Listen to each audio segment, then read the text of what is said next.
¿sí? Es un ente muy importante para garantizar la estabilidad y para garantizar el comportamiento de la estructura. Un suelo malo, de malas características en cuanto a resistencia, lo que puede ocasionar, ¿no es cierto?, es una amplificación de la onda sísmica. Y esa amplificación puede transmitir luego a la estructura, agudizando su comportamiento estructural. Por eso es que cuando nosotros implantamos, tenemos que tomar todas las precauciones necesarias para poder establecer la implantación de nuestro edificio sobre un suelo competente, sobre un suelo que garantice una resistencia necesaria para que la estructura, en el eventual caso, bajo una condición crítica, se comporte de mejor manera, ¿sí? Entonces, este mapa, ¿no es cierto?, nos permite conocer la condición crítica asociada, ¿no es cierto?, al sismo, de cómo se comportaría dependiendo de la zona, ¿no es cierto?, el sismo en nuestro país, ¿sí? Se deben tener en cuenta que para el diseño sismo resistente, ¿no es cierto?, un parámetro, como les mencionaba, importantísimo es el tipo de suelo. Y para conocer el tipo de suelo, nosotros tenemos que hacer exploraciones en el suelo, tenemos que hacer ensayos en el suelo, que me permitan definir qué tipo de suelo tengo y sobre qué tipo de suelo voy a cimentar. No podemos dar un nivel de cimentación estándar, ¿no es cierto? Decir, qué sé yo, a menos 1 metro, coloco mis zapatas aisladas y ahí cimento, ¿verdad? Tiene mucho que ver con el tipo de suelo y entendiéndose que el suelo puede cambiar su resistencia de un lugar a otro, puede cambiar sus condiciones mecánicas de un lugar a otro, ¿sí? Porque es un material de origen natural y puede tranquilamente en un mismo predio, un mismo terreno, ¿verdad? En una misma área, puede cambiar las propiedades de un lugar a otro. Por ello, ¿no es cierto?, dentro de los ensayos que podamos realizar, respetando los mínimos que la norma establece, tenemos que hacer un mapeo en lo posible general, ¿sí? Y muy minucioso del suelo sobre el cual vamos a cimentar. A más del tipo de suelo, ¿no es cierto?, el nivel de amenaza, de acuerdo al mapa de zonificación sísmica, inciden, ¿no es cierto?, en el diseño de la estructura como posteriormente en la construcción. Hago referencia a esto que una edificación, ¿no es cierto?, informe en tamaño, si la construye en un lugar, puede comportarse o se va a comportar de diferente manera si ese mismo proyecto lo implanto en otro lugar, ¿sí? Porque las condiciones del suelo cambian, ¿sí? Y por otra también tiene que ver con el uso y funcionalidad del edificio proyectado, ¿sí? Como mencionábamos anteriormente, las condiciones del edificio, el tipo de uso que se lo vaya a dar, va a influenciar, ¿no es cierto?, en las cargas.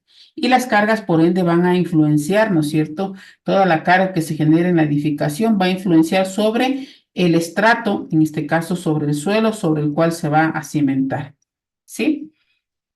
Y las bases del diseño que nosotros consideramos, ¿no es cierto? Primeramente establecemos una resistencia mínima, ¿sí? Esta resistencia mínima que nosotros establecemos, de acuerdo a la norma ecuatoriana de la construcción, se lo calcula, si ustedes quieren, ¿sí?, en un proceso basado en fuerzas sísmicas, ¿sí? ¿Cómo lo establecemos nosotros? Teniendo en cuenta que cuando ocurre un sismo, quien vibra es el suelo, ¿verdad? Y a través de esa vibración del suelo transmite a la estructura, ¿sí? La estructura lo que va a comenzar a experimentar es una oscilación, moverse de un lado a otro lado, de un lado a otro lado. Ese movimiento que va de un lado a otro lado, matemáticamente nosotros lo que hacemos es transformar en una fuerza, ¿verdad? ¿Sí?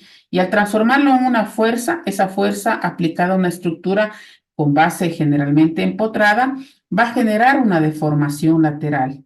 Y es lo que nosotros controlamos, ¿sí? Por eso es que aquí en la presentación que decimos, ¿verdad?, indicamos que la resistencia mínima de diseño para todas las estructuras deberá basarse en fuerzas sísmicas de diseño, ¿sí? Y estas fuerzas sísmicas de diseño van a estar establecidas o van a generar estas fuerzas en base al nivel de desempeño, el tipo de sistema estructural que nosotros propongamos, porque entendemos con claridad también, ¿verdad? Que en una estructura que tenga únicamente una configuración de columnas, viga, losa, se va a comportar de diferente forma que una estructura que tenga columnas, losas, vigas y muro, ¿verdad? ¿Sí? Al incluir un muro estructural dentro del sistema estructural, pues va a generar más rigidez y va a comportarse de otra manera. Cambiando el material de hormigón a acero estructural, va a comportarse de otra manera. Cambiando los estados de carga, va a comportarse de otra manera. ¿Sí? No sé, constituyendo un edificio de mayor altura, va a constituir y va a cambiarse su comportamiento estructural y va a moverse, ¿cierto? O la acción que genera el edificio va a ser de diferente forma. ¿Sí? Entonces hay diferentes parámetros, ¿no es cierto?, que nosotros consideramos para entender cómo se diseñan las estructuras. Ahora bien, dentro de los niveles de desempeño, y aquí algo muy importante, si usted mira aquí en la imagen de la derecha, hay 4 estados de manera general, ¿sí? El primero que es operacional, el segundo que es ocupación inmediata, el tercero que dice aquí seguridad de la vida, y el cuarto dice prevención del colapso. Estos niveles de desempeño, así recuerden el nombre, los niveles de desempeño, estos niveles de desempeño son los que nosotros utilizamos para diseñar una estructura, ¿sí? Para que tengan una idea y pues a quienes también a lo mejor recuerden un poquito, ¿verdad? Nosotros diseñamos para el tercero que dice aquí seguridad de la vida. Es decir, que nosotros lo que queremos cuando diseñamos una estructura, dentro de los procesos matemáticos que la norma establece para generar la fuerza sísmica, establecemos la magnitud de la fuerza para garantizar únicamente la seguridad de la vida. En esta seguridad de la vida, si usted puede ver en la imagen, la mampostería está rota, la mampostería está fisurada, ¿sí? Diseñamos para esta seguridad de la vida, ¿no es cierto?, por diferentes condiciones, ¿no? Una de ellas es que si nosotros no queremos, bajo un tipo de sismo, ¿no es cierto?, que mi mampostería se rompa o se dañe, yo debería generar un sistema estructural más rígido. Y para generar un estructural más rígido, pues una de las alternativas es aumentar el tamaño de los elementos. Sí, de los elementos estructurales me refiero. Y eso, claro, tiene y está relacionado directamente al costo, ¿sí? Y es por eso, ¿no es cierto?, que se ha establecido, porque muchos de nosotros a lo mejor también nos dedicamos al ámbito de la construcción con la finalidad, a lo mejor, de generar un proyecto y luego venderlo, ¿verdad? Tener un rédito sobre un proyecto construido, ¿sí? Y claro, ahí es la limitación, ¿verdad? Puede encarecer si nosotros cambiamos de nivel, ¿no es cierto?, de desempeño, el diseño de nuestras estructuras, ¿sí? Y una de ellas, ¿no es cierto?, para finalizar esta partecita, ¿sí? Dentro del nivel de desempeño, nosotros, como bien decía en la imagen, diseñamos y construimos para garantizar la seguridad de la vida. Pero ¿ante qué sismo?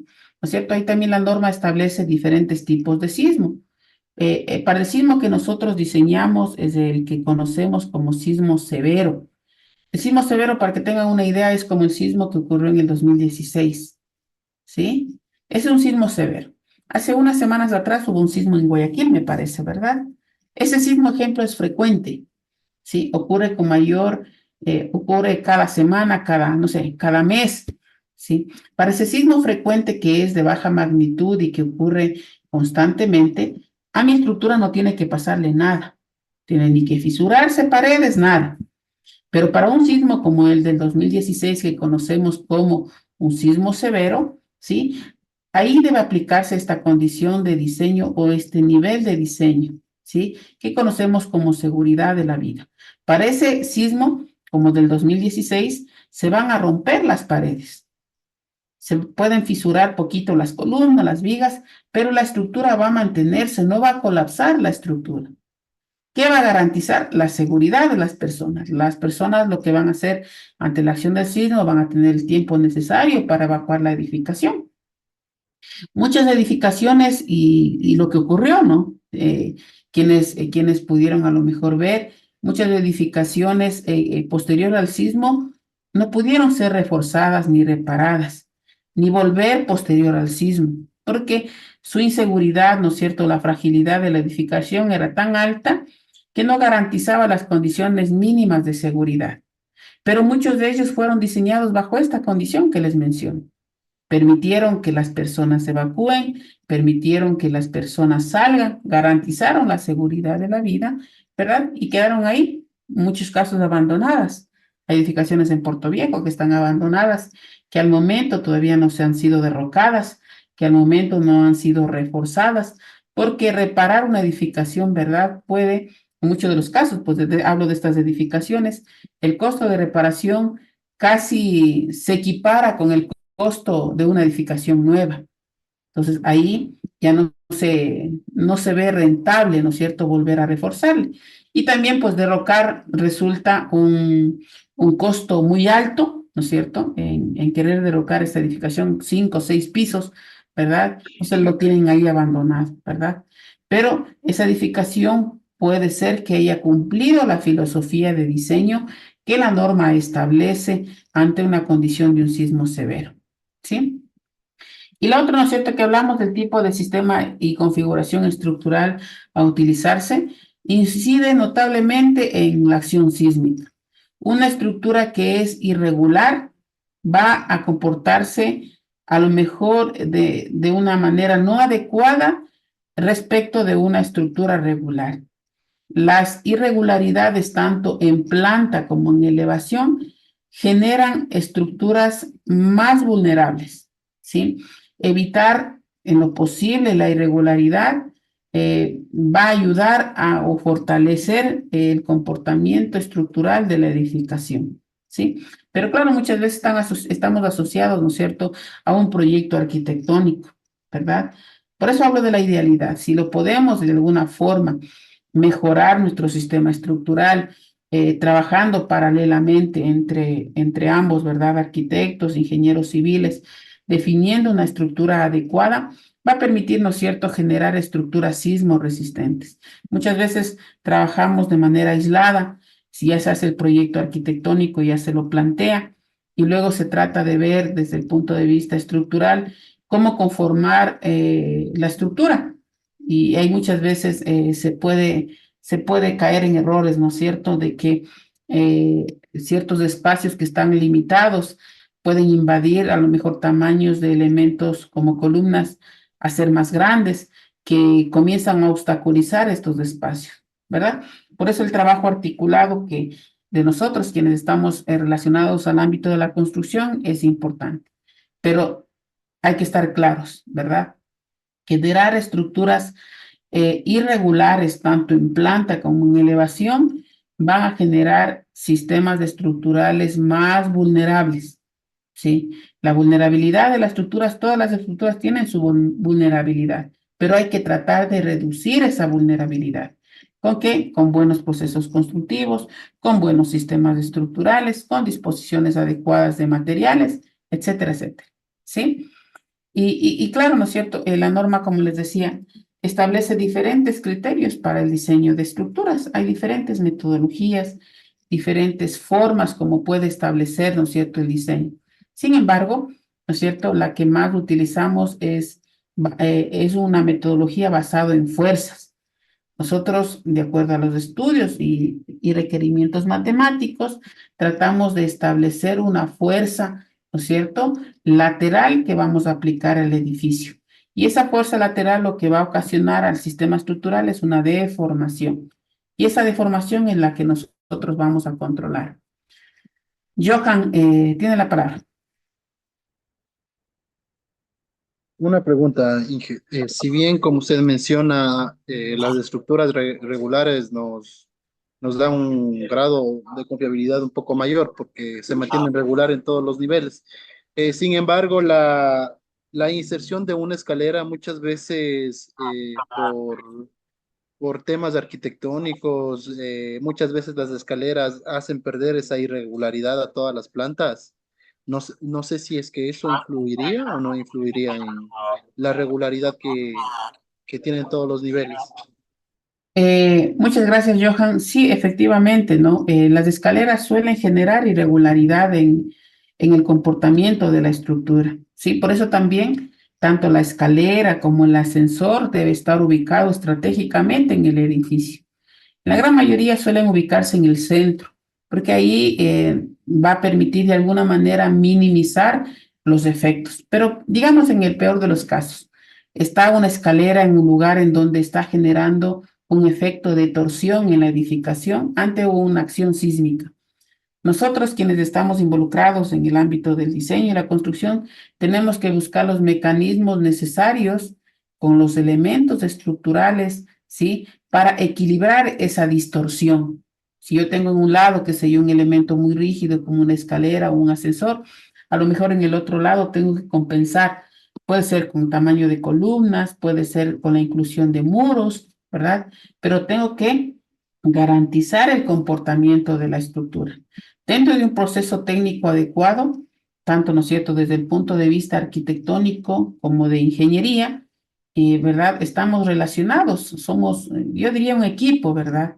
¿Sí? No se puede manejar aisladamente. Y claro, sabiendo que vamos a tener un comportamiento irregular, ¿verdad? Deberíamos nosotros, dentro del anteproyecto, inclusive decir, bueno, para poder equilibrar esto, tenemos acá que incluir, qué sé yo, un muro. Eso me va a permitir, ¿no es cierto?, controlar esa irregularidad que se está generando con las gradas, ¿sí? Cuando no existe esta compensación, ¿no es cierto?, pueden generarse esos problemas y derivado luego a la parte estructural una no adecuada atención a ese inconveniente, ¿sí?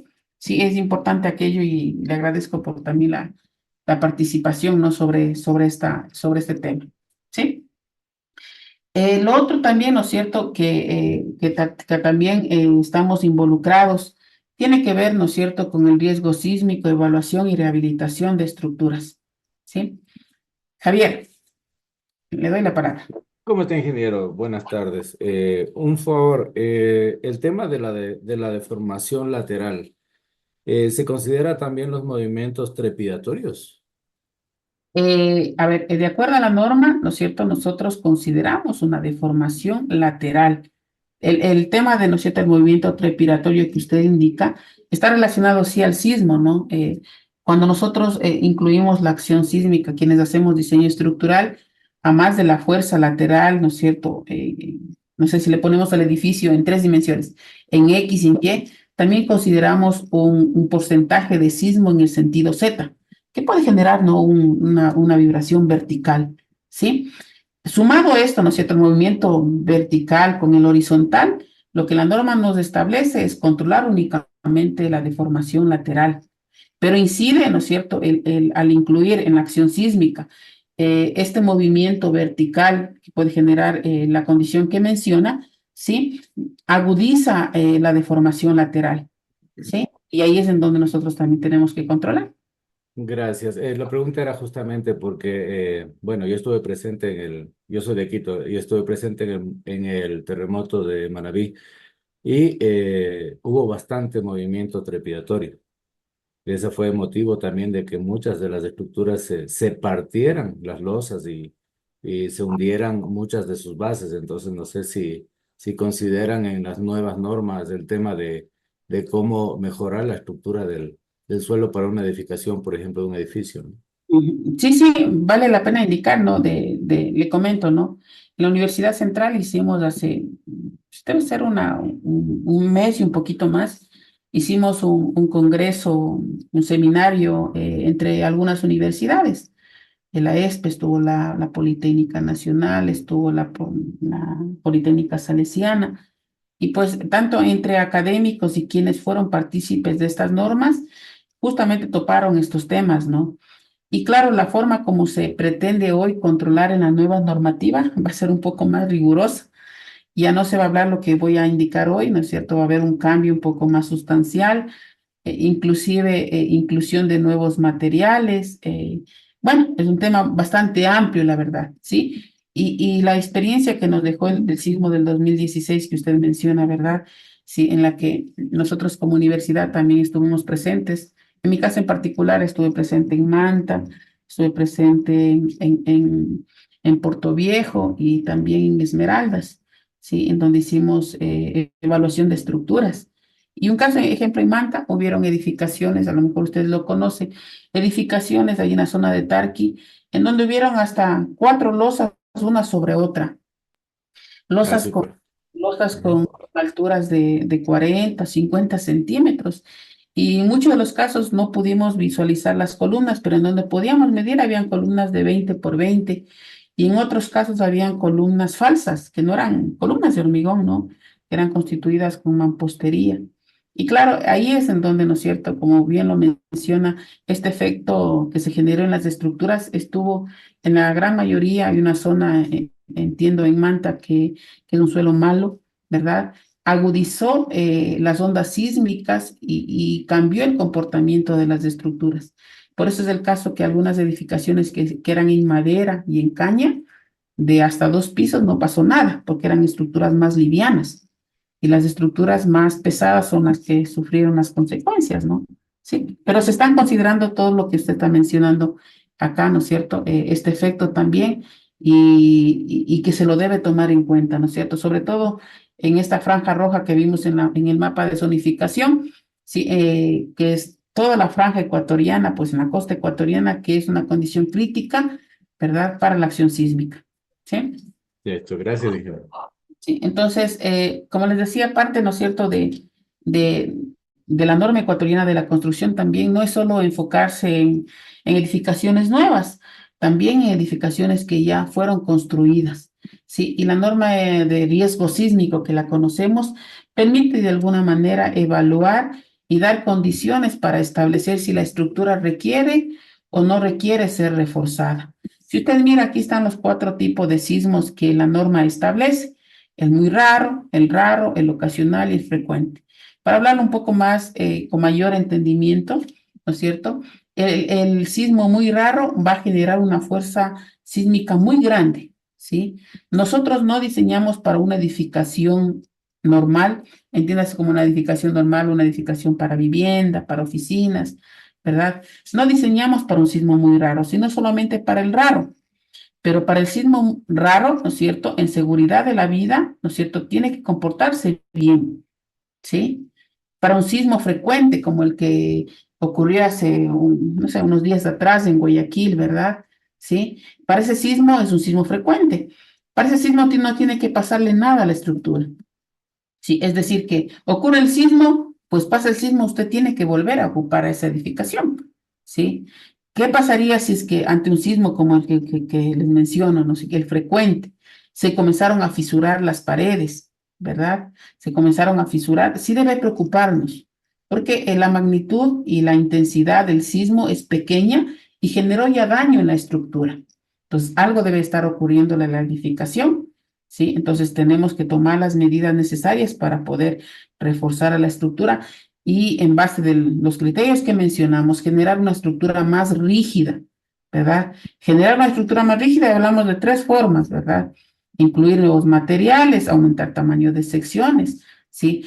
Muchas veces a las mamposterías que son de, de mampuestos de bloque o de ladrillo se los puede también reforzar, generando sistemas más rígidos para evitar, ¿no es cierto?, que si viene un sismo raro, pues esa estructura colapse, ¿cierto? Ante el sismo raro, la estructura tiene que mantenerse en pie.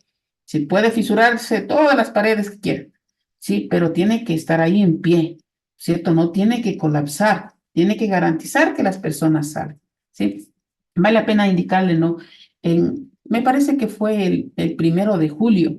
Acá en Quito hubo un sismo un poquito fuerte, ¿sí? Hablo de este año, ¿no? ¿Sí? Fue a medianoche. Ese sismo, pues, en algunas estructuras generó daño, ¿sí? Y uno de los casos que les comento, estoy ahí en un proceso de reforzamiento. Ese sismo era un sismo frecuente. Y pues una edificación, ¿no es cierto?, que queda por el condado, acá en Quito, ¿sí? Por una zona que lo llamamos el condado.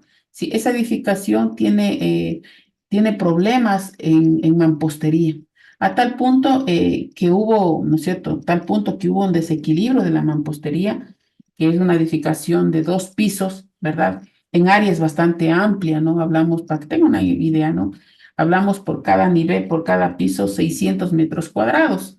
El primer piso, 600 metros cuadrados del segundo piso. Y el primer piso, pues todas las paredes estaban rotas. Y la puerta principal hubo un descuadre de 10 centímetros. ¿A qué me refiero? Que una hoja estaba arriba y la otra abajo, 10 centímetros. Ya no se cerraban ni se abrían las puertas. Entonces ahí la preocupación, ¿no? La edificación lamentablemente no tiene planos. La edificación es bastante ostentosa, si ustedes quieren, ¿verdad? Sí, pero no se sabe, ¿no? El motivo puede ser que la edificación está asentada sobre un suelo malo, ¿verdad? Porque hay muchas zonas en Quito de relleno, ¿sí? Que eso agudizó el movimiento de la estructura y generó justamente la rotura de mampostería bastante considerable, ¿no? Sí, entonces ahí, ¿no es cierto?, estamos haciendo uso de esta normativa, la de evaluación y rehabilitación de estructuras, ¿sí? Ante ese sismo no debió haberle pasado nada, ¿sí? Entonces, lo que se va a hacer es justamente conocer las propiedades del hormigón con el que se construyó esa edificación, se va a hacer un levantamiento planimétrico, geométrico de la estructura, se va a hacer ensayos para determinar el armado de esos elementos estructurales, columnas, vigas, losas. Se va a hacer ensayos del suelo para ver la estratigrafía y el suelo sobre el cual está cimentado, ¿sí? Y se va a establecer, ¿no es cierto?, los estados de carga. ¿Qué cargas actualmente están aplicándose en la estructura? Y en base de eso, ¿no es cierto?, realizar una evaluación de la edificación, a ver cuál o por qué se generó ese problema. Una vez teniendo claro, ¿no es cierto?, porque puede ser un tema de suelo y claro, lo que sería es de mejorar las condiciones de suelo. Puede ser que la estructura no haya sido construida con los materiales adecuados. En este caso corresponde, ¿no es cierto?, intervenir a la estructura, generar una mejor resistencia a la estructura, no sé, encamisándolas, puede ser con perfiles metálicos, puede ser con fibra de carbono, puede ser incluir nuevos marcos estructurales, etcétera, etcétera. Pero hago referencia a esto que ante el sismo que ocurrió no debía haberle pasado nada a la edificación. Y sobre todo porque es una edificación pequeña, ¿no? Sí, pero como le decía, ostentosa la edificación, ¿sí? Para tener, ¿no es cierto?, en 600 metros cuadrados era un departamento completo, habían como dos salas, había espacios inclusive para áreas de servicio, ¿sí? No debía haberle ocurrido nada a la edificación. Sin embargo, tiene problemas, ¿no? Y claro, la inseguridad y tener esa inseguridad de que la estructura puede ser que se caiga, los propietarios ahorita salieron de ahí, ¿no? Y se va a proceder a hacer el reforzamiento, primeramente la evaluación y luego el reforzamiento. Y claro, esto es importante, ¿no es cierto?, entender con claridad que el suelo es llámelo, la base fundamental de estabilidad de la edificación. Si nosotros no consideramos y no analizamos todos los parámetros geomecánicos que tiene el suelo, pues podemos constituir una estructura inestable, ¿sí? El suelo puede variar de un lugar a otro, ¿sí? En muchos de los casos el suelo no permite, ¿no es cierto?, generar mucha carga, justamente por las condiciones del suelo. Y para eso la norma de geotecnia y diseño de cimentaciones da ciertos parámetros que van a definir, ¿no es cierto?, justamente este material, si usted quiere, ¿no es cierto?, en donde se va a cimentar nuestra estructura, ¿sí? Otra de la normativa que también hace referencia es a la norma relacionada a hormigón armado. Aquí establecen parámetros mínimos, ¿no es cierto?, parámetros mínimos para diseñar una estructura en hormigón armado, tomando en cuenta que el hormigón armado es la combinación del hormigón más el acero de refuerzo y que la combinación de los dos debe generar un material en condiciones adecuadas. Sobre una sección definida, yo no puedo poner cualquier cantidad de refuerzo, me refiero a cualquier cantidad de varillas, ¿verdad? Yo tengo que establecer una condición y una cantidad ideal, si vale el término, que permita un comportamiento dúctil en el elemento. Cuando yo digo ductilidad, recuerden, ¿no? Como base y concepto básico, es la capacidad que tiene el material de deformarse sin romperse. Una columna, una viga, una losa es un elemento dúctil, ¿sí? Pero muchas veces esa ductilidad, para que usted lo comprenda, no va a definir que el hormigón se va a deformar, qué sé yo, una viga se va a deformar 50 centímetros. No, esas deformaciones son pequeñitas, en el orden de milímetros, qué sé yo, 3 milímetros, 5 milímetros, ¿sí? Pero es suficiente para que a través de la deformación de los elementos se disipe toda esa energía acumulada, todo ese esfuerzo generado justamente por las cargas, ¿sí? Colocar muchas varillas es verdad que me genera un elemento rígido, ¿sí? Cuando digo rígido, menos deformable. Pero no puedo, ejemplo, ¿no? Una idea, una columna de 20 por 20 que tenga ahí, no sé, 8 varillas de 30 milímetros. No funciona de esa manera, ¿verdad? También está asociado al tamaño del elemento para que en conjunto funcionen adecuadamente, ¿sí? También tenemos la norma de mampostería estructural, ¿sí? Aquí dan parámetros mínimos. Tenemos también la normativa de acero, ¿no es cierto? Vale la pena indicar aquí en la nueva norma se están incorporando algunos criterios adicionales, inclusive se pretende dar parámetros para diseños de soldadura, ¿verdad? Aquí la parte, ¿no es cierto?, compleja es, yo lo veo, ¿no? Desde ese punto es la mano de obra calificada, ¿no? Sí, no es únicamente de unir con sueldas, ¿no es cierto?, de la forma que creamos conveniente, también es un proceso mecánico que se debe respetar, pues el material, ¿no es cierto?, no puede llegar a cumplir las condiciones mínimas que nosotros establecemos para generar estructuras sismo resistentes, ¿sí? Sin embargo, ¿no es cierto? Antes de esta norma no había, ¿no es cierto? De la norma ecuatoriana de la construcción del 2015, no existía anteriormente una norma que permita al menos tomar ciertas condiciones mínimas para diseñar estructuras en acero, ¿sí?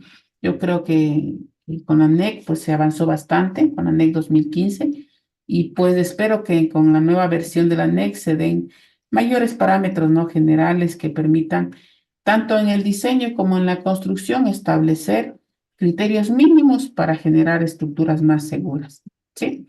Entonces, eso se ha avanzado también. También tenemos el código para estructuras de madera. Aquí también es un tema, ¿no?, bastante complejo. No hay empresas que provean acá materiales, ¿no es cierto? Me refiero a madera, con catálogos, ¿no? Y especificaciones técnicas que le digan, vea, no sé, esta columna o este elemento de tanto por tanto resiste tanto a flexión, tanto a compresión, que nos permita utilizar. Tomando en cuenta que la madera también es un material de origen natural, que a diferencia del acero y del hormigón, pues su comportamiento es anisotrópico, ¿no? El hormigón como el acero tiene un comportamiento isotrópico, es un material homogéneo, por eso se llevan también muy bien, sí, entre los dos. Pero la madera, dependiendo de la orientación de las fibras, se puede comportar de una forma o de otra, ¿sí? Entonces, el origen natural de la madera y pues las empresas dedicadas a este tipo de material, ¿no es cierto? Llegar a un ejemplo como en Estados Unidos, ojalá se dé en el futuro, ¿verdad? Que tengamos catálogos que permitan establecer especificaciones técnicas, inclusive para madera laminada, que actualmente se utiliza mucho, ¿verdad? En otros países, ¿sí? También tenemos especificaciones para vidrio, ¿sí? Que sobre todo desde el ámbito, ¿no es cierto?, del material que se puede utilizar también, no para constituir sistemas estructurales, ¿no? Pero sí tomen en cuenta que el vidrio para ciertos sistemas estructurales es un elemento de estético por una parte, pero por otra también debe ser un material que garantice seguridad. Ha habido casos, ¿no es cierto?, justamente por la acción del sismo, que son los elementos que primeramente se rompen. Y pues esa rotura, ¿no es cierto?, puede generar también, ¿no es cierto?, complicaciones a la seguridad de la vida de las personas. Y ahí pues se dan parámetros mínimos al menos de diseño, ¿sí? Y la 10 pues tenemos la vivienda de hasta 2 pisos y en el título dice, ¿no?, luces de hasta 5 metros. Aquí lo que se da son requerimientos mínimos para el análisis, diseño y construcción de viviendas sismo resistentes hasta 2 pisos, ¿sí? Pero aquí hay que tomar en cuenta, ¿no? En el título dice hasta 5 metros, pero ejemplo, aquí le pueden dar también, o le dan más bien, parámetros mínimos, ¿no es cierto? Entiéndase 2 pisos, tenemos la primera losa y la segunda losa es inaccesible. Usted no puede acceder a la segunda losa. Es una losa de cubierta si usted quiere, ¿sí? Si usted tiene una grada, digamos, genera gradas al segundo piso y el segundo piso le hace una terraza, ya no es 2 pisos, ¿sí? Ya no entra dentro de esta especificación, ¿sí? El primero y segundo piso, siendo el segundo piso una losa inaccesible. Si es así, ¿no es cierto? La norma ecuatoriana de la construcción le dice, usted para 2 pisos puede construir columnas de 25 por 25, el primer piso, y el segundo piso 20 por 20, ¿sí? Usted puede construir. Y si es un solo piso, son un solo piso, una losa inaccesible, ¿sí? La columna puede ser de 20 por 20, ¿sí? Pero, ¿cuándo puedo yo utilizar esto? Cuando la luz máxima entre columnas no sobrepase los 4 metros. Es decir, que si por ahí tengo una columna respecto de otra columna a 4,20 metros, ya no entra dentro de esto. Si la altura de entrepiso sobrepasa los 2,50 metros, ya no entra dentro de esta tabla. Pues ahí tenemos que hablar de disposiciones diferentes, ¿sí? Lo que refiero es que, ¿no es cierto? Resumiendo esta parte, si la distancia entre columnas es menor o igual a 4 metros y la altura de entrepiso es menor o igual a 2,50 metros, y solo voy a construir 2 pisos y solamente 2, no más, yo puedo tener columnas de 25 por 25 y vigas también, ¿no es cierto? De 20 por 20 puedo tener, viga banda inclusive, ¿sí? Para esos casos, ejemplo, acá en Quito, muchas veces solo piden los planos estructurales, se los puede aprobar, ¿verdad? ¿Sí? La parte arquitectónica, obviamente, ¿no? Y los planos estructurales. Ya dependiendo también del revisor, les dice, bueno, hizo algún cálculo, muestre, ¿no? Porque son disposiciones que da la norma. Esto salió de alguna manera tratando de controlar la construcción informal, ¿verdad? Que a veces inclusive no se respeta, ¿verdad? Y aquí, en esta disposición, yo puedo utilizar estribos de 8 milímetros. ¿Sí? Aquí, hasta 2 pisos, eso dice la normativa. Las columnas dice que deben tener una cuantía del 1%, ¿sí? Respecto de la sección transversal. Pero si yo no tengo, ¿no es cierto? Y no están dentro de esta condición, ¿sí? El tamaño de las columnas deben ser al menos de 30 por 30. ¿Qué dice la norma? Que la distancia medida en el eje centroidal del elemento tiene que ser al menos de 30 centímetros. Es decir, que si tengo una columna cuadrada, tiene que ser 30 por 30. Es decir, que si yo tengo el primer piso, segundo piso y terraza, ya no podría yo tener una sección menor a 30 por 30, ¿sí? Y los estribos y los diámetros de los estribos que debo utilizar debe ser al menos de 10 centímetros. Juan, tiene la palabra.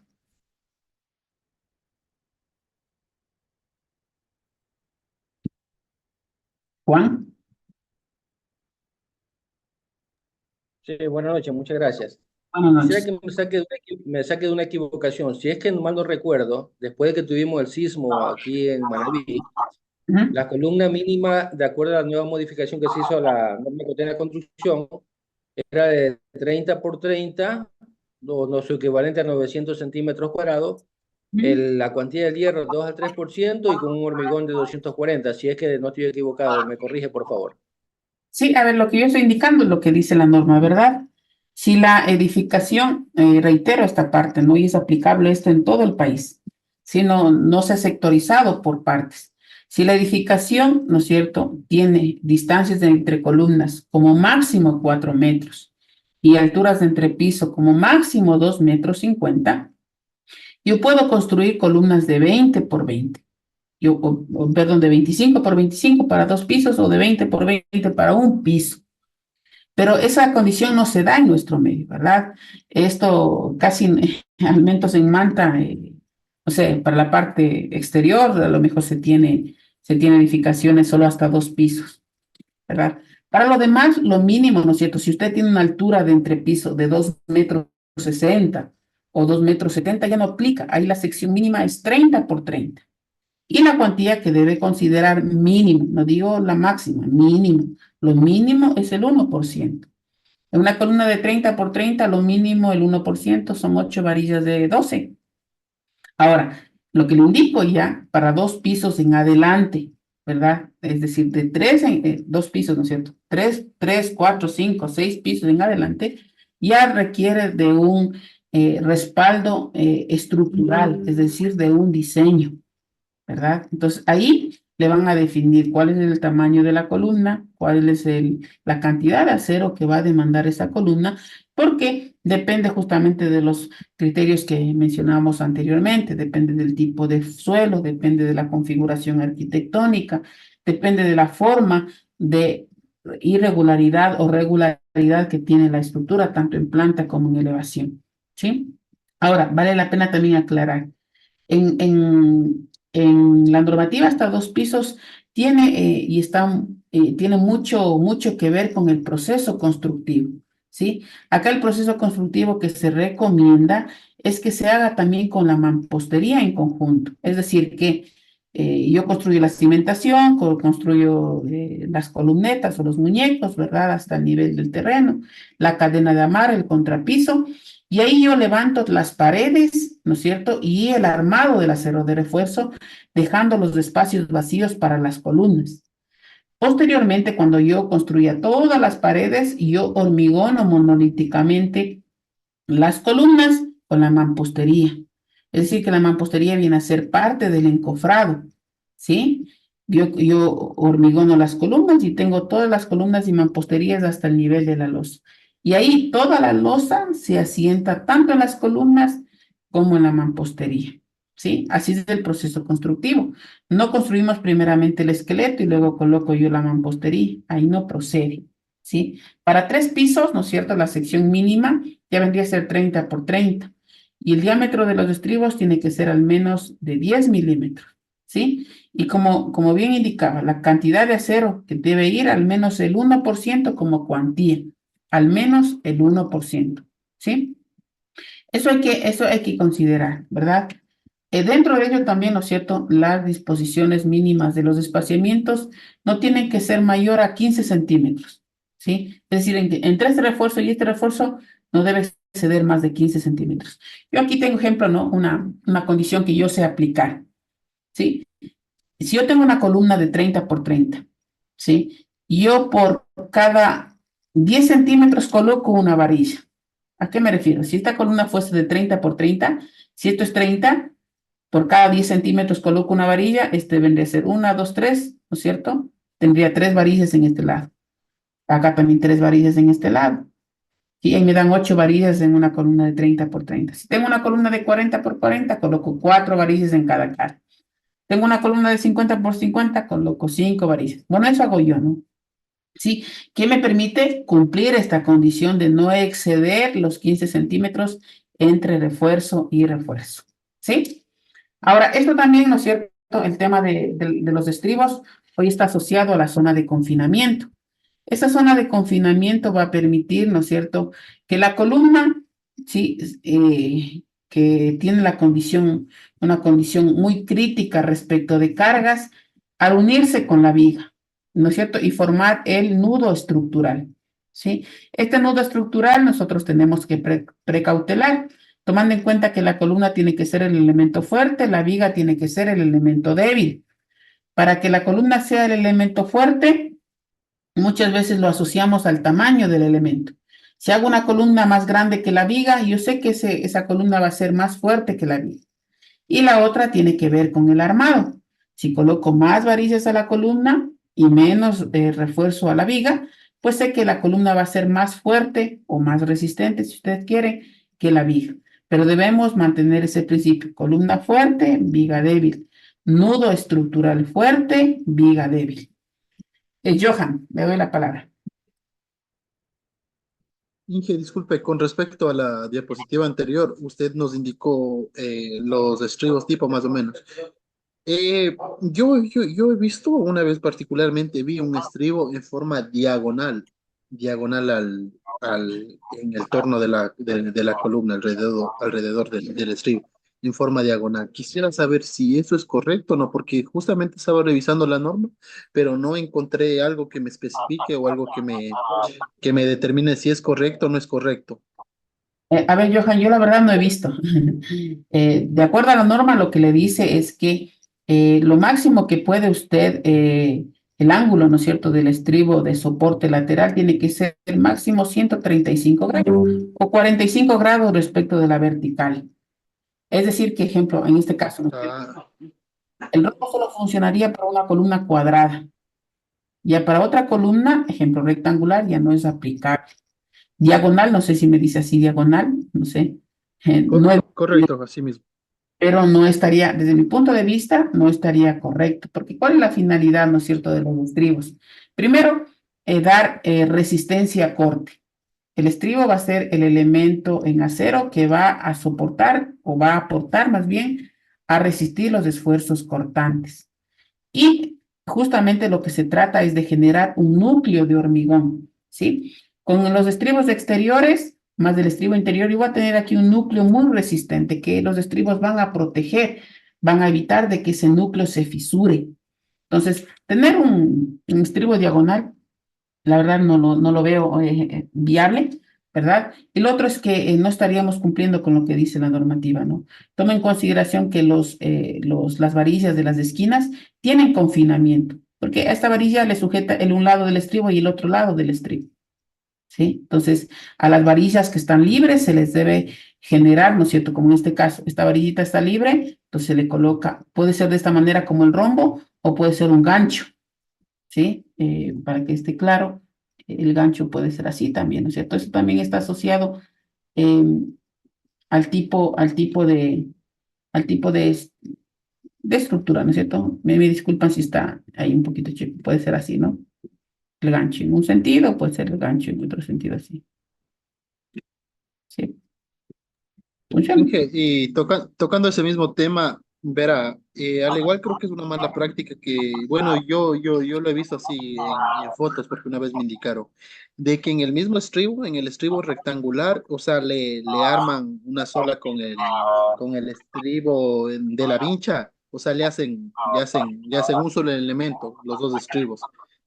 Eso igual, no sé desde su punto de vista, A ver, cómo, yo lo veo ahí, si es que la verdad yo lo veo ahí más bien el problema del figurado. El pobre trabajador, ¿cómo hace ese estribo, no? Pero si pudiera hacerlo, ¿no es cierto? Que todo sea un mismo doblado, no veo inconveniente. El acero de refuerzo, el acero de refuerzo, justamente sus propiedades permiten que al doblarse no se pierda propiedades, ¿no? En la parte real va a existir una cedencia en cuanto a la afluencia, por supuesto, porque le está usted esforzando al hacer, ¿sí? El menor doblez que podamos generar en este caso a los estribos, sería mejor para nuestro elemento estructural. Pero más allá de eso, lo que quiero indicar es que el doblado y el figurado en obra muchas veces resulta ser difícil. Si es que con un mismo ramal o con misma varilla ha generado varios ramales, ¿sí? No lo veo inconveniente desde ese punto de vista, ¿no? Sin embargo, ¿no es cierto? Como menciono, aquí, ¿cuál es lo correcto? Primeramente, no, recuerden que esto es esquema, ¿no? Aquí los ganchos tienen que ser hacia adentro, 135 grados, y esto es formar un solo cuerpo. Estos ganchos van a generar justamente el anclaje necesario al hormigón. Si usted no lo pone, es como que estuvieran sueltos, ¿verdad? Entonces también eso es importante considerar. Si hacemos un solo doblez, no sé cómo lo haría, pero puede generar algún tipo de complicaciones, ¿no? Desde el punto de vista constructivo, más que desde el punto de vista de la armada, ¿no? Sí. Ahora bien, les decía que la parte de zona de confinamiento, de acuerdo a la norma, pues hoy tenemos que establecer desde la parte inferior de la viga o desde la parte superior de la viga en el pie de columna, lo que conocemos como L sub cero. Este L sub cero es la zona de confinamiento. Y en esta zona de confinamiento los estribos tienen que ir más pegaditos. Pero primeramente debemos definir cuántos de esta zona de confinamiento. Entonces la norma establece tres condiciones. La primera, la sección de la columna, ¿no es cierto? O la altura de la columna, la dimensión más grande. Un ejemplo, ¿no? A ver, permítame aquí.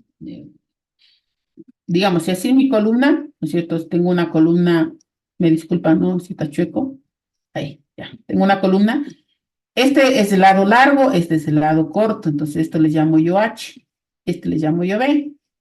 Es un ejemplo, ¿no?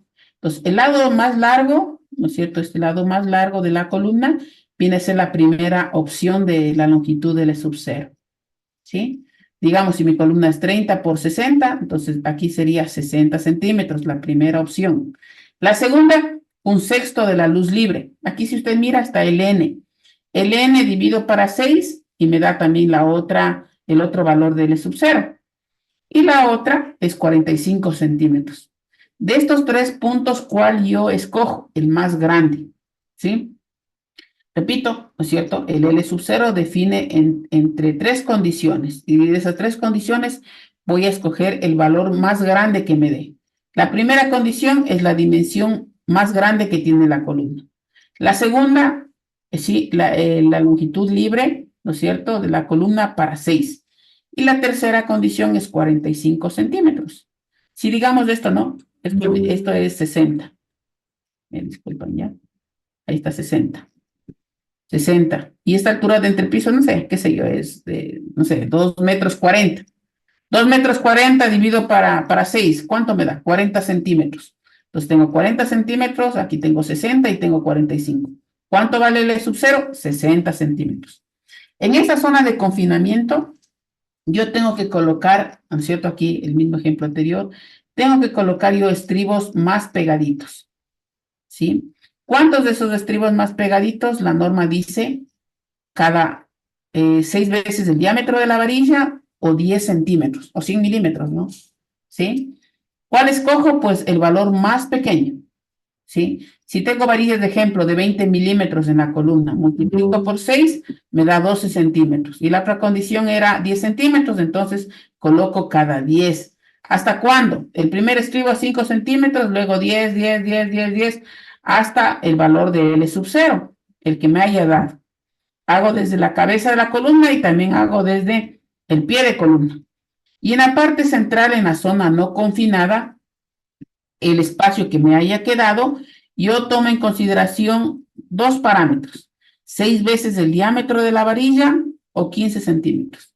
Por eso en muchos de los casos, dado estas condiciones, puede darme a mí un espaciamiento uniforme a lo largo de toda la columna, qué sé yo, un estribo de 10 milímetros cada 10 centímetros a lo largo de toda la columna. Porque aquí tanto influye 6 veces el diámetro de la varilla que ve aquí en la zona no confinada, y acá también en la zona confinada también influye el 6 veces el diámetro de la varilla, ¿sí? Entonces, esas condiciones van a permitir generar, ¿no es cierto?, estructuras sismoresistentes en la unión viga-columna. Adicionalmente de lo que hablamos, ¿no es cierto?, en los estribos. Para estructuras sismoresistentes, los ganchos de los estribos tienen que ser a 135 grados y hacia adentro, ¿sí? Y generalmente entre estos ganchos suplementarios no tienen que sobrepasar, ¿no es cierto?, los 15 centímetros que mencionábamos. Si eso supera, usted tiene que poner pues un apoyo lateral. Yo aquí, la verdad, en este ejemplo, yo hubiese puesto un estribo así completo, ¿no es cierto? Un estribo ahí, interior, interno, ¿verdad? Sí, pero hay que confinar a los elementos para que tengan buen comportamiento. Si usted mira, colocar así diagonal, como decía Johan, no es viable, ¿no? No tiene sentido. Porque tomen en cuenta, ¿no? Si el sismo viene en esta dirección, ¿no es cierto? En esta dirección, los ramales que van a trabajar es de este, 4 ramales. Si el sismo viene en este otro sentido, así, y viene el sismo así, los ramales que van a trabajar es 1, 2 y 3 ramales. Tener ahí un ramal diagonal no tiene sentido, ¿verdad? Tomar en cuenta ese particular también, ¿sí? Ahora, en respecto de vigas, la misma condición anterior que hablamos de secciones para viviendas hasta 2 pisos, en donde no sobrepasen los 2,50 metros y la longitud entre columnas no sobrepasen los 4 metros, yo puedo tener ahí viga banda, ¿no? ¿Sí? Peralte mínimo 25 centímetros, ¿sí? Eso dice la norma, ¿sí? Y claro, mayor a 2 pisos, ¿no es cierto? Yo debería considerar al menos, ¿no es cierto?, yo utilizo esta ecuación, ¿no? La longitud para 21 me suele dar a mí una altura de viga adecuada, ¿no? Que vamos a ver a continuación, no es parte de la norma, ¿sí? Hay regulaciones como en Quito, como en otras ciudades, entiendo en Manta también debe existir. Ejemplo, cuando construimos nosotros edificaciones con viga banda, que yo le recomiendo que si lo construye, pues sea solo hasta 2 pisos. 3 pisos ya la estructura va a demandar de mayor rigidez y si tenemos una losa con viga banda, ¿a quién tenemos que darle ese trabajo adicional para generar más rigidez a la columna? Entonces ahí es como que la estructura no funciona adecuadamente, no voy a tener columnas más grandes y losas pequeñas. ¿Sí? Entonces ahí es importante, inclusive resulta generar estructuras más económicas, ¿verdad? Que ingresan menos refuerzo. Si usted tiene ahí vigas descolgadas, ¿sí? Pero digamos que sea hasta 2 pisos. Yo puedo constituir viga banda y el peralte mínimo es 25 centímetros. No puedo hacer losas de 20, lo mínimo 25, pero está asociado, como les decía, también al tamaño de los elementos estructurales, ¿sí? Tomando el principio, columna fuerte, viga débil. Y en base de eso establecemos, ¿no es cierto?, las condiciones necesarias para que la estructura funcione bien. John. Ingeniero, solo una consulta. Bien. También tiene que depender eso si va a ser banda o si va a ser, dependiendo del peralte, si la luz es muy grande, ¿verdad? Si la luz entre columnas va a ser mayor o menor a los 3 metros que desea y no 4. Ya, sí, sí, efectivamente, ¿no? Depende. Pero por experiencia le puedo indicar, ¿no es cierto? Si la luz no sobrepasa los 4 metros, puede funcionar para una casa de 1 y 2 pisos como máximo, puede funcionar la viga banda, ¿sí? Con un peralte mínimo de 25 centímetros, ¿sí? Pero ¿qué le estoy comentando? Que sería ideal, ¿no es cierto? Si ustedes están en sus manos, a lo mejor definir el sistema estructural, no hacerlo con viga banda, sino hacerlo con viga descolgada. Va a permitir generar una estructura menos vulnerable, va a generar usted una estructura más rígida. Pero de la experiencia que le menciono, si yo no sobrepaso los 4 metros y yo tengo alturas menores o iguales a 2,50 metros, yo puedo tranquilamente diseñar con viga banda, pero esta viga tiene que ser como máximo 25 centímetros. Posterior a eso, si tengo ya longitudes más grandes entre columnas y alturas de entre piso mayores a las que estoy indicando, usted requiere ahí, ¿no es cierto? Primeramente tener columnas ya diferentes a 25 por 25, serían de 30 por 30. A lo mejor ya no la viga es banda, sino viga descolgada. Entonces también depende, ¿no es cierto?, de los estados de carga y del sistema estructural que nosotros planteemos. ¿Sí? Solo como recomendación. Ahora bien, tema de las losas, ¿no es cierto? Y vigas también están asociadas a esta tablita que le da el ACI, que es la norma para hormigón, ¿no es cierto? ¿Sí? Que lo aplicamos nosotros acá también para losas. Esto que ve, mira aquí, longitud para 21, le va a permitir definir la altura de la losa, ¿sí? Funciona muy bien. Es decir, ejemplo, si yo tengo una luz de 5 metros dividido para 21, me va a dar una losa, ¿no es cierto?, como de 25 centímetros. Funciona muy bien, ¿sí? Tomando en cuenta que va a ser para la altura, ¿no es cierto?, de mínima que debería colocar. Cuando decimos mínimo, menor a eso no puedo, mayor a eso sí puedo, ¿sí? Y claro, también depende de las cargas que van a estar actuando. Si usted mira aquí, el prediseño no es tan simple, solamente basados en la distancia entre las columnas, ¿no? También tiene que estar basado en la carga que está aplicada en esa losa o en esa viga. Entonces, pero sí me permite tener una idea, ¿no es cierto?, de la altura de losa que yo podría incorporar pues en mi sistema estructural, ¿sí? Además de ello, ¿no es cierto?, es importante que tanto en vigas como en losas, el tema de los traslapes. En vigas, lo que nos indican es que nosotros debemos traslapar fuera de la zona de confinamiento, ¿sí? Ya vamos a hablar, la zona de confinamiento en vigas, en cambio, establece 2H, siendo H la altura de la viga, ¿sí? En esta zona de confinamiento los estribos van a ir más pegaditos, pero fuera de esta zona yo tengo que generar el traslape. Aquí en el esquema no está indicando de que traslape en el mismo sitio, ¿no? Eso vale la pena aclarar. Lo que está indicando aquí es que el traslape tiene que estar fuera de la zona de confinamiento, tanto para el refuerzo superior como para el refuerzo inferior. Nosotros conocemos, ¿no es cierto?, que en vigas, en la parte central de la viga, en el centro de la viga, la tracción se va a generar abajo. Entonces, como existe tracción abajo y el hormigón no es un material adecuado para soportar tracción, ¿sí? Sí, ahí se están generando los mayores esfuerzos de tracción para el acero. Entonces, yo no podría traslapar, ¿no es cierto?, en el centro. Me refiero al refuerzo inferior, ¿sí? Yo debo traslapar lo más cercano a la zona de confinamiento, pero fuera de la zona de confinamiento. No puedo ingresarme con el traslape dentro de la zona, lo más pegadito. Pero el refuerzo superior, en cambio, yo sí puedo traslapar en el centro de la viga, porque generalmente se suelen dar los menores esfuerzos de tracción. Arriba está comprimido, abajo está traccionado. Entonces, como no existe un riesgo sobre la parte superior, ¿no es cierto?, en cuanto a esfuerzos de tracción, yo puedo traslapar el acero superior en el medio. El acero inferior, lo más cercano a la zona de confinamiento, pero no en el centro, ¿sí? Y adicionalmente la norma lo que dice es que en donde va a colocar los traslapes, usted coloque los estribos también más pegaditos, ¿sí? Ahí está la condición que indica, ¿no? A D sobre 4 o 10 centímetros. D sobre 4 es la altura efectiva, ¿no? Esto es D, para quienes a lo mejor no lo comprenden, esto es D, ¿no? No, aquí está el centro de la varilla, ¿no? Esto es D. ¿Sí? Johan. Una pregunta, Inge, y disculpe, para la longitud de desarrollo Ya, en dichas zonas, ya la longitud de desarrollo, ¿no es cierto? Por normativa, lo mínimo que usted debe considerar es 30 veces el diámetro de la varilla. Es lo mínimo. Pero hay que tomar en cuenta que, de acuerdo a la norma, usted tiene refuerzo, ejemplo, aquí en la viga, como ejemplo. El refuerzo inferior puede estar a tracción, en cambio el refuerzo superior puede estar a compresión. Entonces también la norma establece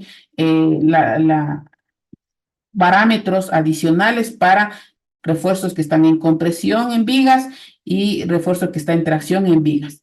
También establece para refuerzo que está en compresión en columnas, ¿sí? O tracción en columnas, ¿sí? Entonces, de la experiencia, ¿no es cierto? Y si ustedes consideran, no sé, acoger mi recomendación, yo suelo trabajar para evitarme con estos cálculos que son bastante, un poquito complejos también, de que demanda también de algunos factores adicionales. Yo suelo trabajar con 50 veces el diámetro de la varilla. Para diámetros mayores a 20 milímetros, yo ya no uso traslape, yo utilizo suelda o conectores de anclaje. Porque ahí el traslape, imagínense, tengo una varilla de 25 milímetros. Por 50 me da 1,25 m de traslape. Entonces, ahí en obra suele ser bastante complejo, ¿verdad? Pues ahí sueldo a la varilla, que también es un procedimiento, ¿no es cierto?, para la suelda, o coloco yo anclajes, ¿no? Que son estas horquitas que van de un extremo y otro extremo para dar continuidad al acero de refuerzo. Entonces, yo suelo trabajar para la longitud con 50 veces el diámetro de la varilla. ¿Funciona muy bien? una pregunta adicional, ¿ese criterio lo mantiene para todos los elementos Y para o todo. solamente Para para... todos los elementos. Sí, y ya voy a hablar del tema de columna y por qué le digo para todos los elementos, ¿sí? Funciona muy bien en Ok, lodo, Inge. bien en vigas, ¿verdad? Y también en columnas. Ahora, en la zona de confinamiento, ¿no es cierto? Que es la zona que está próxima a la columna, que es 2H, siendo H la altura de la viga, yo tengo que colocar estribos más pegaditos que en la zona no confinada. ¿Y cuánto más pegadito? Primero que el primer estribo como máximo debo colocar yo a 5 centímetros o 50 milímetros como máximo, ¿sí? Sin embargo, ¿no es cierto? Dependiendo de la configuración como usted tenga, puede esto variar en menos generalmente, pero lo ideal es a 5 centímetros del primer estribo. Los demás tienen tres condiciones: D sobre 4, 6 veces el diámetro del menor refuerzo, o 20 centímetros. ¿Cuál utiliza? El más pequeñito. Entonces, para poder establecer esto, yo necesito saber qué diámetro estoy colocando yo aquí del refuerzo para multiplicar por 6 veces. D sobre 4, como les decía, es la altura efectiva, ¿no es cierto? Es de esta altura. Hay que quitar el recubrimiento, a la altura de la viga hay que quitar el recubrimiento del refuerzo y ir a la mitad de la varilla, ¿no? Generalmente suele ser entre 6 centímetros, ¿no? En promedio, ¿sí? Entonces, yo utilizo aquí la dimensión más pequeñita, digamos, si aquí me dio, qué sé yo, 10 centímetros, acá me dio 12 centímetros y aquí 20 centímetros, utilizo 10, ¿sí? En la zona de confinamiento, el valor más pequeño entre los tres. Y en la zona no confinada, la altura efectiva, este mismo D que estoy dibujando aquí, para 2. Eso dice la norma. ¿Esto qué me va a permitir, no es cierto? De que el tener este cambio brusco, aquí estribos bien pegaditos y luego acá se abren los estribos, aquí se va a formar una rótula. ¿Qué es una rótula? Es una articulación en hormigón. Ahí se va a quebrar la viga, ¿sí? Pero no es que se va a caer, ¿no es cierto? Va a formar una rótula, justamente por el cambio de estribos, ¿verdad? Y eso me va a permitir precautelar el nudo, ¿sí? Columna fuerte, viga débil. Y si se rompe aquí, pues estoy de paso también generando un mecanismo de falla, que la viga se rompa antes que la columna, ¿sí? Y eso me va a permitir que la estructura se mantenga en pie, porque si falla primeramente la columna, la estructura puede colapsar y puede caer una losa encima de otra y generar un colapso en cascada, ¿sí? El otro criterio es columna fuerte, viga débil, ¿no? Nosotros habíamos indicado cómo definimos esta condición de que la columna sea más fuerte que la viga, y habíamos dicho con 3 aspectos, ¿verdad? Y eso manejamos para todo, ¿sí? Si yo quiero que mi columna sea más resistente que la viga, pues le hago mi columna más grande que la viga. Hablo en sección transversal.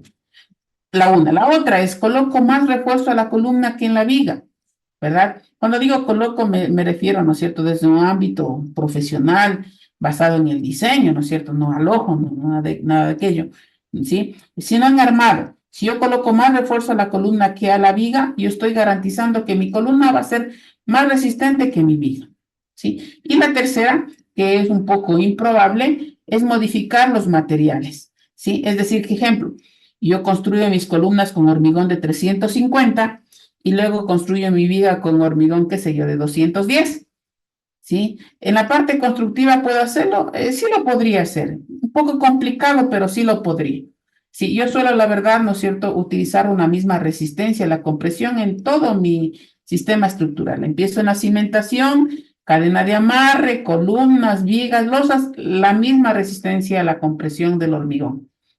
Pero en el peor de los casos, ¿podría yo hormigonar a las columnas con otra resistencia que las vigas? Sí, sí lo podríamos hacer. De hecho, acá en Quito, pues he participado en algunos edificios que se han hecho de esa manera, ¿no? Hormigón para las columnas con hormigón de 350 y para las vigas de 280. ¿Sí? Y claro, ahí es un poco diría, ¿no?, el inconveniente, ¿no? ¿Hasta dónde van las columnas de 350? ¿Hasta dónde van las vigas? Pero de alguna manera se lo trata de hacer de esa forma, ¿sí? No es lo conveniente, yo le recomiendo, ¿no es cierto?, como hablamos la clase anterior. Si generamos estructuras sismo resistentes, una parte que yo considero importante es mantener la propiedad de los materiales, ¿sí? Combinar diferentes materiales en lugar de favorecerme pueden generar patologías no adecuadas en los elementos, ¿sí?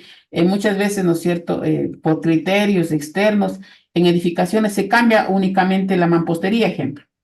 Hay, qué sé yo, el primer piso hice con ladrillo, el segundo piso hice con bloque, el tercero hice con paredes de gypsum, un ejemplo, ¿no? Eso, desde el punto de vista estructural, no es favorable, ¿cierto? Porque la estructura tiene que comportarse en lo posible de la mejor manera. Y para poder garantizar que la estructura trabaja adecuadamente, en el armado y en el hormigonado, tengo que generar las mejores condiciones. Nosotros sabemos claramente que cuando construimos, ¿no es cierto?, y hormigonamos las columnas, estas ya comienzan a endurecerse, ¿sí?, posterior a hormigonar las vigas, ¿verdad? ¿Y cómo generamos esta condición entonces monolítica, que lo establecemos como filosofía de diseño, que lo establecemos como parámetros de diseño? ¿Cómo generamos aquello? Justamente por eso, ¿no es cierto?, hay materiales que también permiten unir hormigón ya endurecido con hormigón fresco. Es importante utilizar aquello. Me va a permitir garantizar justamente esa filosofía que estamos indicando. La longitud de anclaje, ¿no es cierto?, el armado adecuado del refuerzo, dejando los espacios necesarios para que el hormigón envuelva el acero de refuerzo, va a permitir, ¿no es cierto?, que de la idealidad que estoy mostrando, plasmarlo ya en obra. Porque si no, de nada sirve todo lo que estamos viendo, ¿verdad? ¿sí? Entonces, parte de ello, ¿no es cierto?, es justamente este criterio muy importante, columna fuerte, viga débil. Y dentro de un sistema estructural, las columnas, muchas veces las columnas laterales en una edificación suelen ser las más complicadas sobre este tema. Sí, hay que tomar en cuenta, ¿sí? Que es un parámetro necesario. Respecto de las losas, ¿no es cierto?, como mencionábamos anteriormente, si la losa es maciza, ¿no es cierto?, la norma nos establece esta tabla, que no me dan alturas mínimas.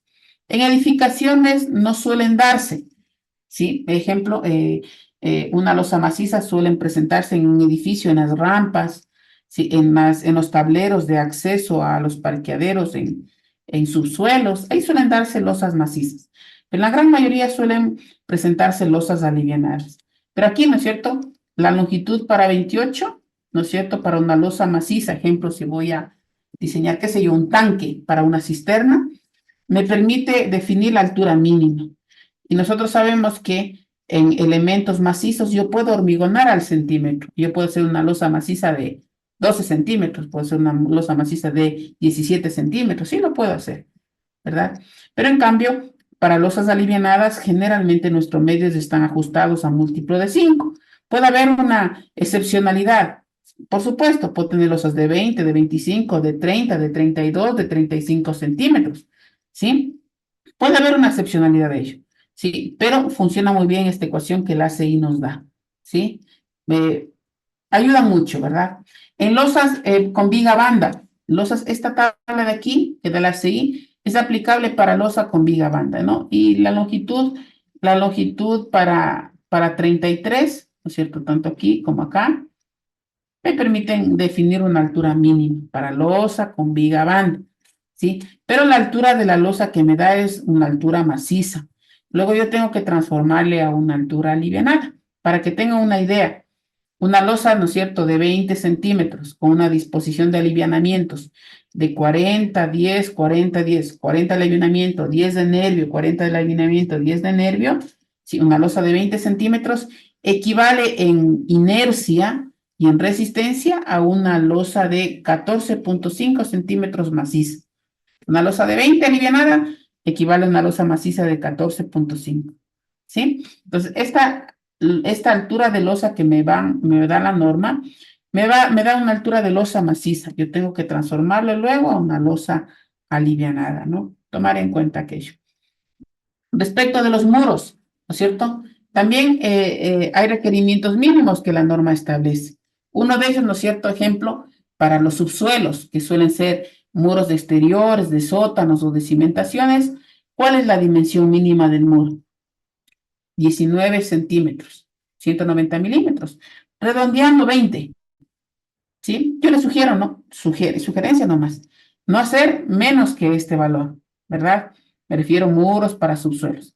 Pero digamos, si yo tengo un muro de, qué sé yo, un muro para una pared, ¿no es cierto?, de carga. Mire, la norma le permite hacer muros de 10 centímetros, ¿sí?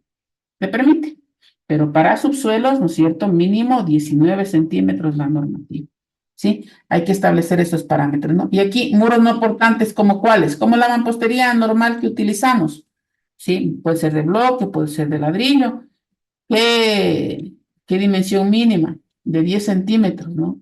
No podemos hacer, ejemplo, acá en Quito, no sé, ya la verdad de Manta no conozco, pero acá en Quito tenemos mampostería hasta de 7 centímetros de espesor, ¿sí? Hay mampostería de 7.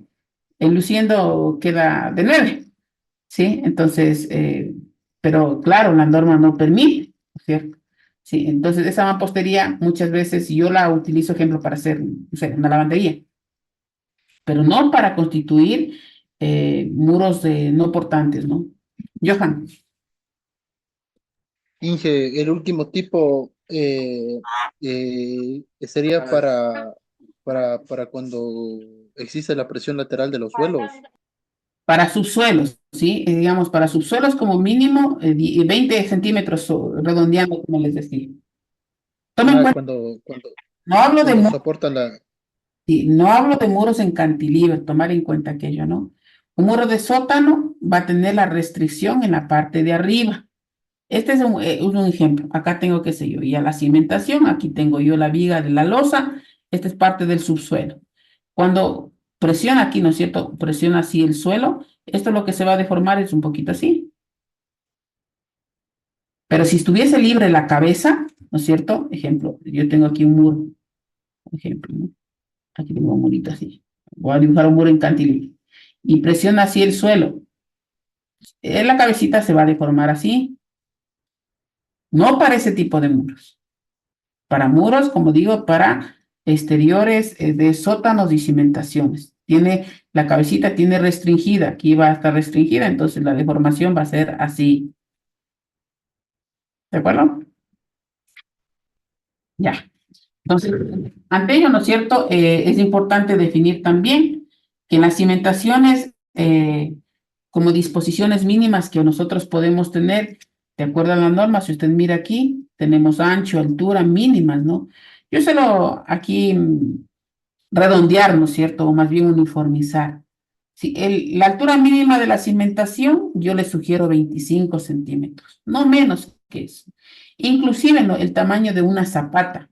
Yo no suelo, por más carga que sea, digamos, me pidieron que haga una casita de un piso, yo no suelo generar una zapata menor a 1 metro por 1 metro.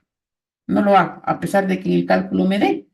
Digamos, en el cálculo me dio de 70 centímetros por 70, yo lo hago de 1 metro por 1 metro.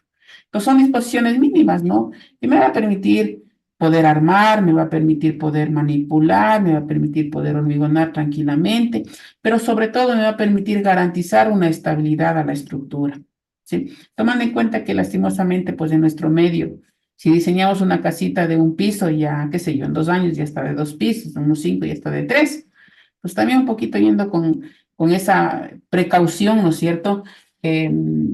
Tomar en cuenta esos parámetros, ¿no? Que siempre hay que sincerarnos con nuestros clientes, bueno, desde el punto de vista constructivo, qué es lo que demanda, ¿no es cierto?, en la edificación para tomar las consideraciones necesarias, ¿sí? También es importante, ¿no es cierto?, la cadena de cimentación sobre zócalo o cimiento de piedra, llaman, ¿no? O de hormigón ciclópeo, ¿sí? 40 por 50 lo mínimo por normativa. Yo le sugiero esto. Le va a permitir garantizar una estabilidad de todo el sistema de piso, ¿sí? Me refiero al sistema de piso, al contrapiso con la cadena de amarre, ¿sí? Este ejemplo en manta no se ha de dar, porque esto lo hacemos cuando el suelo es bueno, ¿verdad? Un cimiento de piedra sobre la cadena de amarre es ideal. Y muchos de los casos de manta aquí también debería haber un zócalo. Perdón. Esto debería haber un zócalo aquí. O un cimiento de piedra. Mínimo de 40 por 50. Eso va a permitir, ¿no es cierto?, que toda la estructura se asiente, como este caso, ¿verdad? Que toda la estructura se asiente sobre un estrato más duro. Toma en cuenta que la edificación puede tener asentamientos diferenciales. Dado que el terreno varía su resistencia de un lugar a otro, una esquina puede estar asentándose y la otra puede estar sin asentamiento.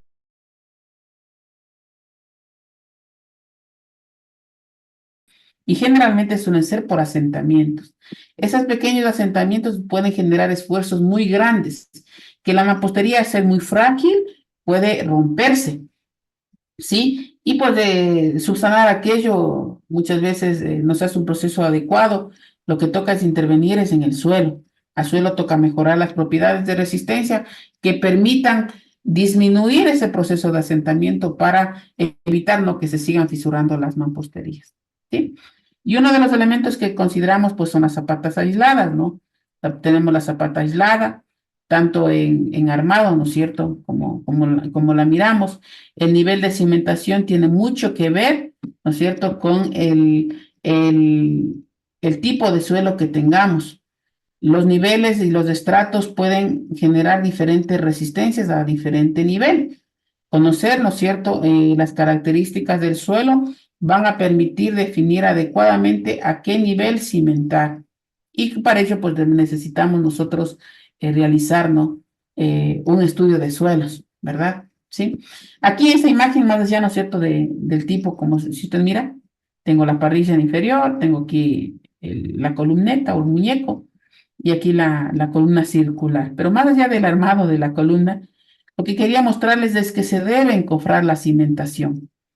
La cimentación es un elemento estructural que debe tener la misma importancia que la viga, que la losa, que la columna.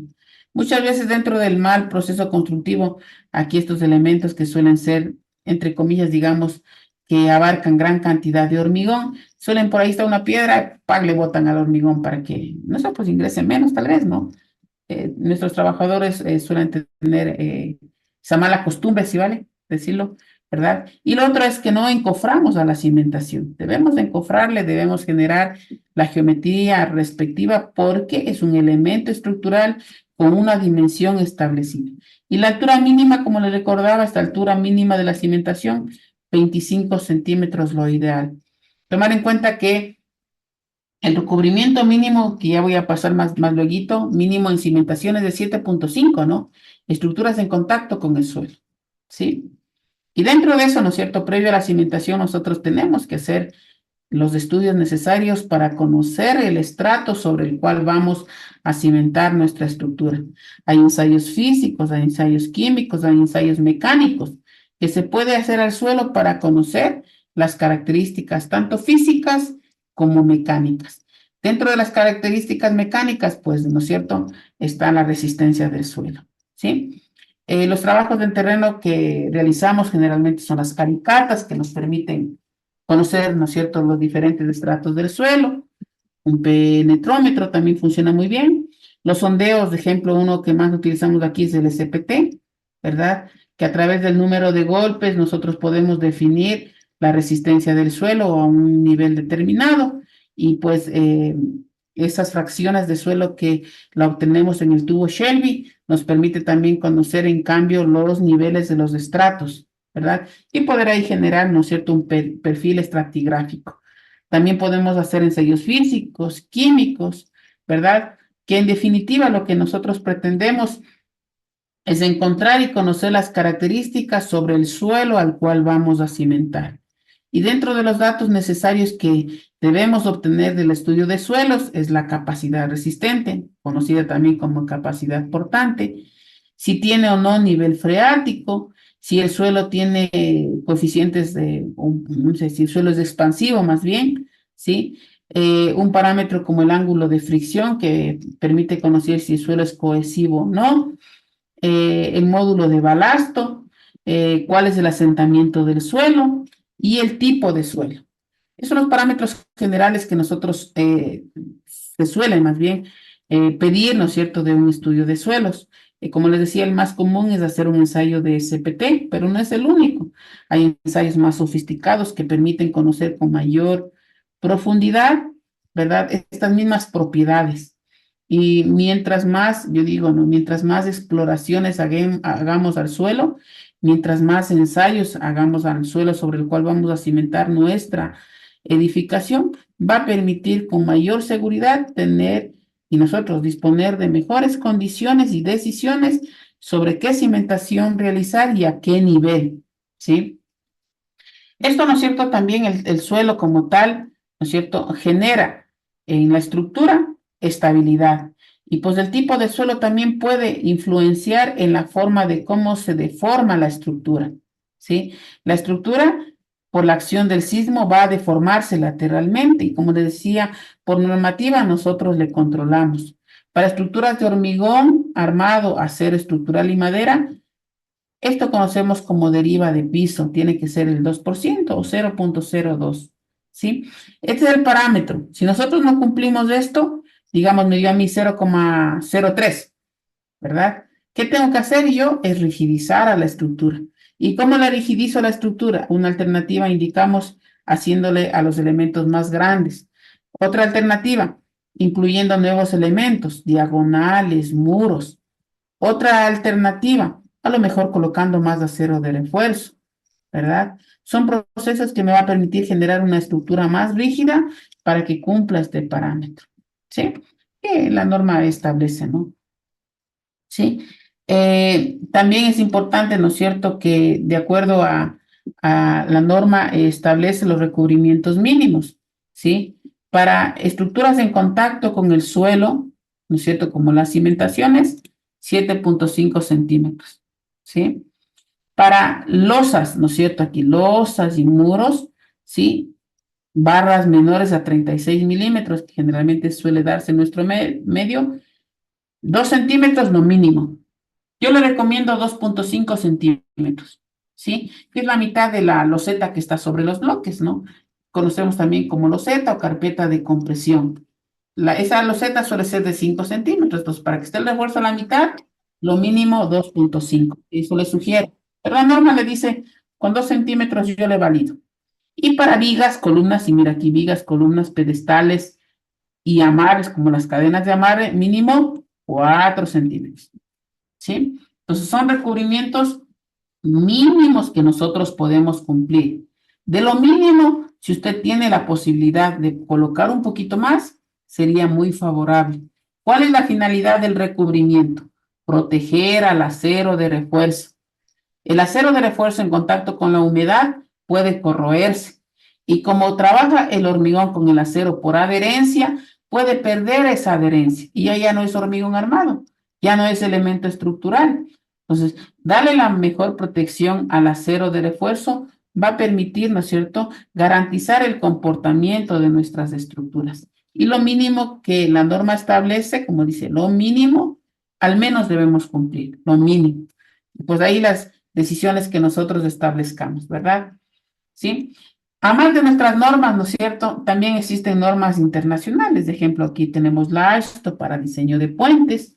Aquí a esta norma nos hacemos referencias y que en la norma ecuatoriana toma, ¿no es cierto?, estos nombres, que para diseño de tales estructuras, si no están en tal apartado, nos remitamos a tales normas. Una de estas es el AASHTO. En esta norma están parámetros y requerimientos para diseño de puentes, muros, alcantarillas, ¿verdad? Pasos inferiores, etcétera, etcétera. ¿Sí? También tenemos normas como la ACE, ¿no es cierto? ¿Sí? Que también, además de ser un organismo, ¿no es cierto? Siempre ellos les piden ciertos requerimientos normativos en base de artículos, inclusive, por cierto, que algunos son pagados, ¿no? Sí, que lo tienen también como aporte al diseño y a la construcción de los elementos, ¿sí? Allí un resumen, ¿no es cierto?, de los tipos de normativas que es para diferentes tipos de condiciones, ¿no es cierto?, de estructuras. Ejemplo, la ACE 2405, diseño y construcción de resistente a inundaciones, que en nuestro caso en muchos aspectos pueden no aplicarse, ¿verdad? Pero aquí tenemos una serie de normativas que para diferentes condiciones nosotros podemos tener una base reglamentaria que permita validar nuestras decisiones, tomando en cuenta que nosotros somos responsables tanto desde el ámbito de vista de diseño como del ámbito de vista constructivo, ¿sí? La ICC, el ACI, como hablamos anteriormente, para estructuras de hormigón, la ICC para estructuras de acero, AWS para estructuras para soldadura, ¿sí? La AISI para estructuras también de acero, pero laminados en frío, ¿sí? Etcétera, etcétera, ¿verdad? ¿Sí? Bueno, en definitiva, las normativas que últimamente trato de mostrarles al final van a permitir reforzar muchos criterios que nosotros tomemos en obra. Y esos criterios van a validar las decisiones que mostremos, ya sea en un informe, en un plano o en un proceso constructivo. Hasta ahí mi presentación. No sé si tengan preguntas adicionales. Para dar paso a Gaby. No sé. Ingeniero, si es tan amable, quisiera que a ver si me saca un par de equivocaciones que puedo tener. Claro. Una de las cosas que me llamó mucho la atención cuando hablo de soldadura, y no sé si al momento que yo aplique soldadura puedo cristalizar el material, o qué tipo de soldadura utiliza usted. A ver, el tipo de soldadura tiene mucho que ver también con el tamaño de los elementos, ¿no? Pero para tener una idea, ejemplo, si yo quiero soldar perfiles metálicos con espesores de hasta 6 milímetros, yo suelo utilizar un cordón de soldadura entre 5 y 6 milímetros, primeramente el espesor del cordón, y yo suelo generar cordones continuos, no intermitentes, sí, primero. Lo segundo, ¿no es cierto?, que el electrodo que yo utilizo es el 7018, ¿sí? Este tipo de soldadura es un poco flexible, permite generar un cordón de suelda continuo, ¿verdad? Y en marca haga, si quiere. Pero el proceso, ¿no es cierto?, de soldadura también depende, ¿no es cierto?, de los estados de carga que se pretenda soportar con el perfil. Si hablamos de una edificación para el espesor que menciono, 6 milímetros puede ser para un edificio de unos 3 pisos, más o menos. ¿Sí? Columnas a lo mejor, no sé, de 20 por 30, con 6 milímetros de espesor, vigas IP de, no sé, 240, ¿verdad? Pero depende justamente de esas condiciones de carga, depende del material que vayamos a soldar y depende también del tipo de suelda. Hay electrodos que no permiten hacer una suelda continua, son muy frágiles, solo permiten para hacer puntos. Entonces, depende también de esas condiciones de materiales, ¿no? Ahora, es importante si hace un proceso de suelda, ¿no es cierto? Establece usted un proceso constructivo con suelda, es importante un respaldo de aquello. Generar ensayos, ¿no es cierto? ¿No es cierto? Ensayos de colorimetría en suelda sería importante para validar el proceso de suelda, ¿sí? Y claro, en muchos de los casos lo que necesitamos es una mano de obra calificada que no es tan fácil conseguir, ¿no? Existe, por supuesto. Nos van a cobrar un poquito más, pero nos garantizan el trabajo. Ya, una última consulta, ingeniero, por favor. Nosotros como arquitectos a veces diseñamos, de alguna forma se pierde la uniformidad de la losa, al Ujú. tener que en nuestro diseño arquitectónico dejamos vacíos, ya sean estos ductos para luz, iluminación, escalera o ascensores. Sí, Entonces, al momento que tenga que un ingeniero, una persona entendido en la ingeniería como usted, tenga que hacer el cálculo estructural, de alguna manera tiene que rigidalizar con diafragmas o con mayor dimensiones en las vigas, en algunos paños de la losa, y ujú, lograr el equilibrio entre el centro de masa y el centro de rigidez. correcto. Ujú. No sé, algún tipo de consulta que le hago yo y que usted tenga la experiencia, ¿cuál sería la manera tal vez de que nosotros busquemos dejar ciertos vacíos en algunos lugares para que cuando se haga el cálculo estructural tengamos la menos complicación posible? A ver, primero, ¿no es cierto? Como recomendación podría decir yo que los vacíos generalmente suelen desequilibrar, ¿no? O mueven más bien el centro de masa o el centro de rigidez, ¿verdad? Generar los espacios vacíos o en este caso incluir espacios para el ascensor o para las gradas o los ductos de manera simétrica, ¿no es cierto? En planta ayudaría y favorecería al comportamiento de la estructura. Las gradas, estos ductos de ascensor, ubicándolos en la gran mayoría en el centro, ayudarían también a ese mismo comportamiento. ¿Sí? Ahora, una herramienta como en AutoCAD, ¿no es cierto? Si yo genero el contorno de la losa y yo libero los espacios donde están los ductos, yo puedo encontrar ahí en AutoCAD el centro de masa. Y ese centro tiene que estar, bueno, a nuestro buen criterio, pues ubicado cerca de la mitad. Eso va a permitir garantizar un buen comportamiento. ¿Sí, Juan? ¿De acuerdo? Le doy la palabra pues a Gaby. Gaby, buenas noches. Eh, para que continúen con Muchas la... gracias. Gracias también, con la Muchas presentación. gracias, excelente. Les agradezco mucho, por favor. La próxima semana continuaremos con nuestro tema. 8 de la noche. Les pido de favor la atención respectiva y doy paso a Gaby. Gaby, buenas noches. Tiene la palabra. Muchas gracias, muy buenas noches con todo. Qué gusto ver nombres repetidos de la semana pasada. Para los que no se conectaron la semana pasada y para algunos que es la primera vez que me ven, mi nombre es Gabriela Vaca. Soy responsable de la gerencia de gestión de personas y talento y cultura acá en la empresa UNACEM del Ecuador. Entonces, les voy a hablar hoy de el humanismo en el contexto del liderazgo. Hablamos la vez pasada de lo importante que es el desarrollo de habilidades blandas en la gestión de los líderes y muchos de ustedes se gradúan con una carrera técnica y muy pocas universidades hoy por hoy tienen